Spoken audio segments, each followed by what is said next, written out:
Alors, définition d'une suite arithmétique. Donc, une suite arithmétique UN est définie par son premier terme U indice 1, U1, et sa raison petit r. Donc, chaque terme s'obtient en ajoutant au précédent la raison. Donc, on a la formule UN plus 1 égale UN plus R. C'est-à-dire, pour passer de U1 à U2, on ajoute la raison. Pour passer de U2 à U3, on ajoute la raison, ainsi de suite. Exemple, si U1 égale à 2 et la raison est égale à 3, donc nous avons U2 est égal U1 plus la raison, donc ça va faire 2 plus 3, ça fait 5. U3, on va utiliser le terme précédent U2 plus la raison. Donc U2 est égal à 5, 5 plus 3 égale à 8, et ainsi de suite pour U4. Deuxième exemple, si U1 égale 50, là cette fois maintenant nous avons une raison négative, R égale moins 2. Donc U2 est égal à U1 plus la raison, donc 50 moins 2 est égal à 48. U3 c'est égal au terme précédent, donc U2, plus la raison qui est égale à moins 2, 48 moins 2 égale 46, ainsi de suite pour U4. Donc on va utiliser maintenant le tableur pour générer les termes d'une suite arithmétique.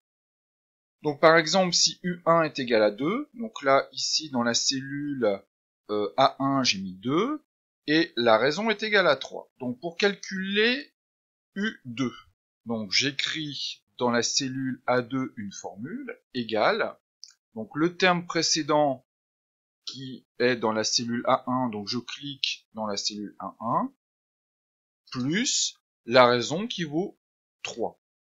Je fais entrer, donc on a bien 2 plus 3 est égal à 5. Donc j'ai bien U2 qui est égal à 5.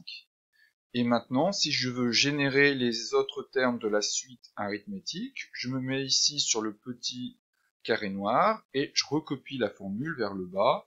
Donc là, ici, j'ai les 20 premiers termes de la suite arithmétique, de premier terme 1 et de raison 3.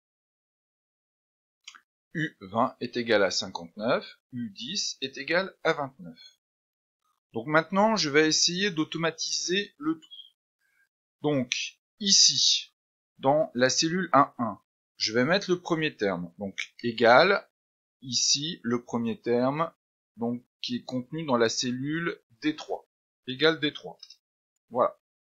Et là, ici, dans la deuxième cellule, je vais écrire le terme U1 plus la raison. Donc le terme U1 donc, qui est contenu dans la cellule 1,1 plus la raison qui est ici dans la cellule D4. Et pour éviter d'avoir des problèmes quand je vais recopier la formule, je vais mettre des dollars de part et d'autre de la lettre D. Alors pour mettre des dollars au bon endroit, je place ici ma souris entre D et 4 et j'appuie sur la touche F4. Voilà, comme ça j'ai bien inséré des dollars au bon endroit. Et je fais entrer. Donc on a bien U1 est égal à 5, U2 est égal à 8, et là je vais recopier la formule vers le bas. Donc on a exactement la même chose que tout à l'heure, sauf que là, l'avantage c'est que si je change le premier terme, je tape entrée, nous avons généré les différents termes de la suite instantanément. Si je change ici la raison, j'ai exactement aussi les différents termes de la suite. Donc là, ça me permet de générer différentes suites arithmétiques. Par exemple, ici, de premier terme moins 1 et de raison 3. Maintenant, si je veux faire une représentation graphique, je sélectionne ici mes différentes valeurs. Voilà. Je vais ici sur le bouton insérer un diagramme.